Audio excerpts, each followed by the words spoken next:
Royal, Oracle, Nova, Kagero. Long ago, these 4 clans teamed up together in Q4. Everything changed when AL4 attacked. Only my avatar, Dragonic Waterfall, blocker of all sentinels, could stop him, but when the game needed him most, he vanished. A few months passed and Winning Image discovered a new way to use my avatar, a backup named Dualax.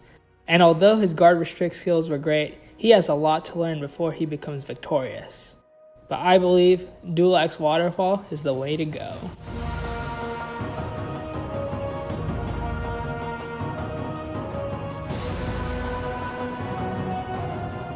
Previously. But it's not like some overlooked card is just going to show up at our doorstep. They want to make some big changes to the deck once Silverdust Blaze comes out.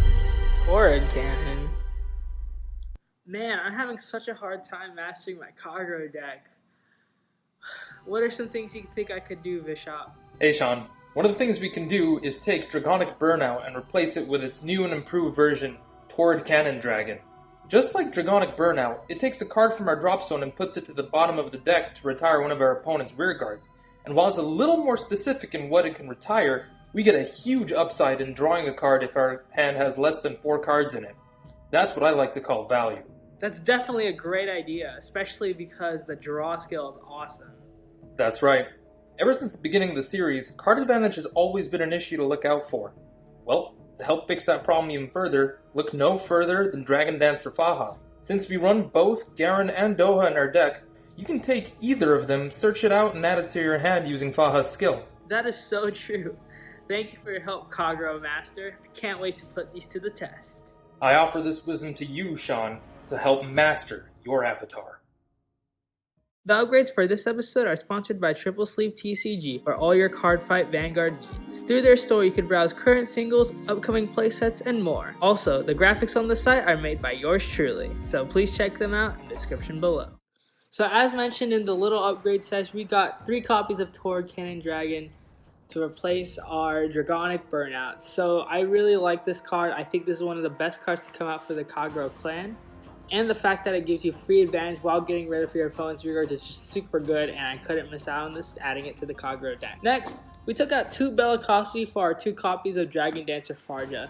I think that taking out our Bellocosity in the long run is actually pretty okay for the deck, because Bellocosity was pretty much a win more card when we look at it. The only cards that really retired in our deck was Burnout and our Vanguard, so we only really had three chances to really use the skill.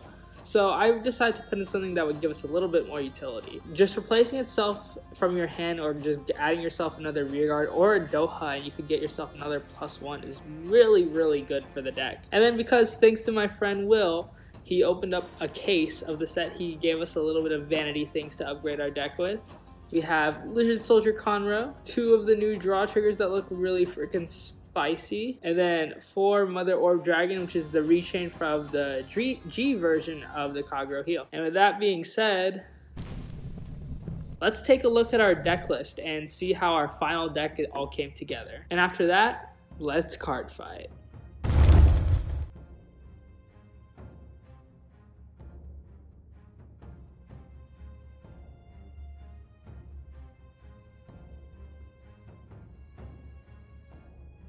So in today's finale fight, we're up against none other than Ramiro, a rematch of episode 1, and how fitting that if we get our first win, this would be the way to do it. So he's gonna make it hard for us because he gets to go first, and of course, Ramiro doing what Ramiro does, gets off the insane Bermuda Triangle advantage combo with double Riviere to boot. Then, going second, we just ride the Red Dive Griffin, grab our quick shield and attack. He blocks a no pass. Then on his turn, he's able to ride the Grade 2 Riviere and just swing. We take that damage. And this is where things kind of go in a good direction for us the rest of the game. We ride Dragon Dancer Farja. Now, if you saw my hand at this point in the game, I already had a Doha in hand. So I was really hunting for a Garen so I could put some pressure on the field.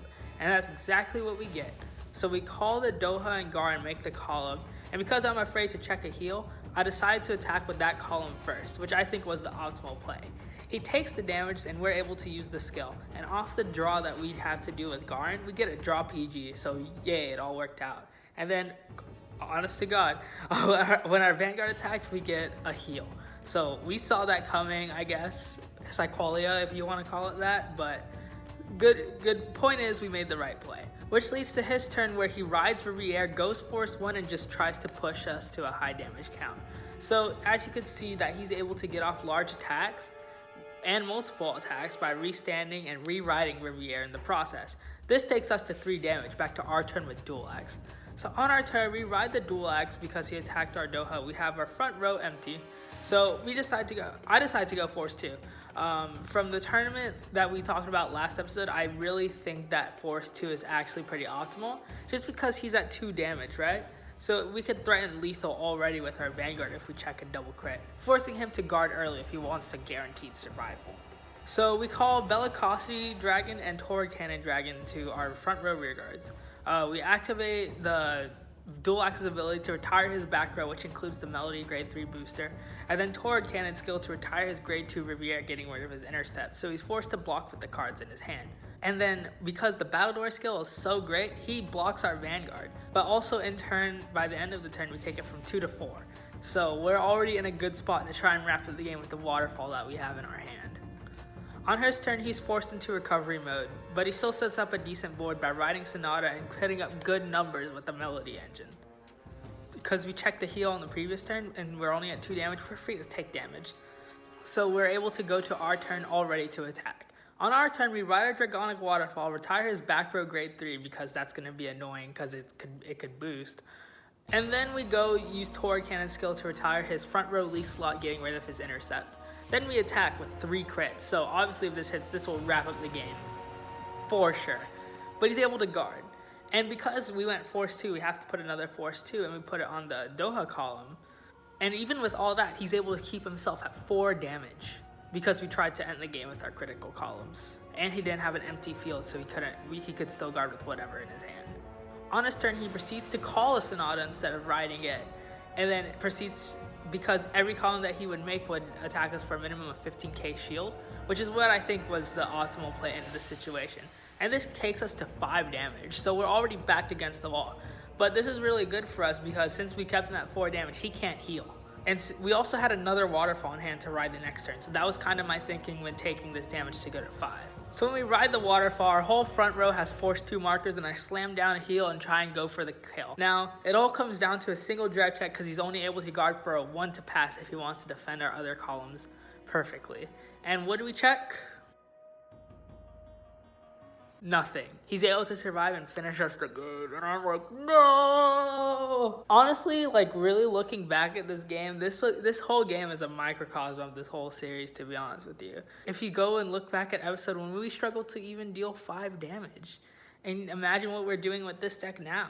And it's so much fun just to see, like, that I played a deck that I honestly look forward to playing, Dragonic Waterfall and Dual Axe Archdragon, and turned it into something fun that was fun for everybody to watch, especially building this deck up. And you know, the fun thing about this whole thing is, although we started with just $10 and what started as a budget series to a lot of people, that no matter what happened, we could always look back to where it started. How to play $10 Kagero OTK in 2 minutes.